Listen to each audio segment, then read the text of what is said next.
New tonight, we are learning more about the suspect charged with brutally beating and abducting a Marlborough woman, and we're speaking to one of the victim's family friends. Fox 61's Matt Karen brings us up to date on this important break in the criminal case.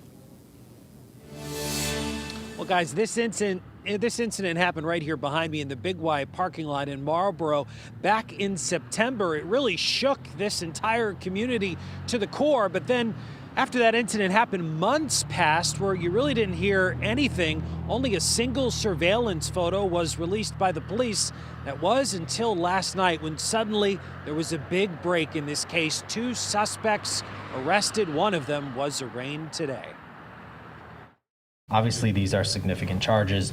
Our first look at 20-year-old Kenneth Gordon, charged in the brutal beating and abduction of a 64-year-old Marlborough woman who was allegedly ambushed back in September here in the Marlborough Big Y parking lot. I couldn't be happier. Mark Merritt is a close family friend of the victim and told Fox 61 there are more suspects who haven't been caught.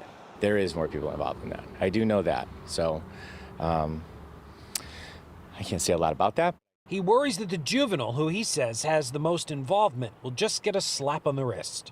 I would love to see the juvenile get tried as an adult. I mean, he knew what he was doing. As for the 64-year-old victim, we learned more in court about her injuries.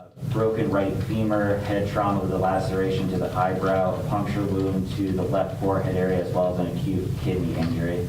But we're told her trauma extends beyond the physical wounds. She's a strong lady, so we should all take a lesson from her. The incident rattled the Marlborough community. I just can't imagine the trauma that this poor woman went through. In the days that followed, they rallied around the victim by donating food and raising money. Money that the victim's husband decided to give back to the community by sponsoring free self-defense classes. We're actually looking to maybe, move on with the next level of classes in the very near future.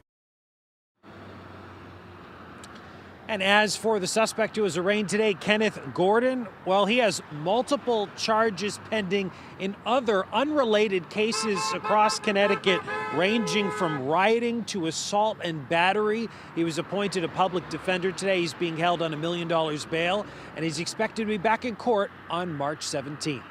We're live in Marlborough. Matt Karen, Fox 61.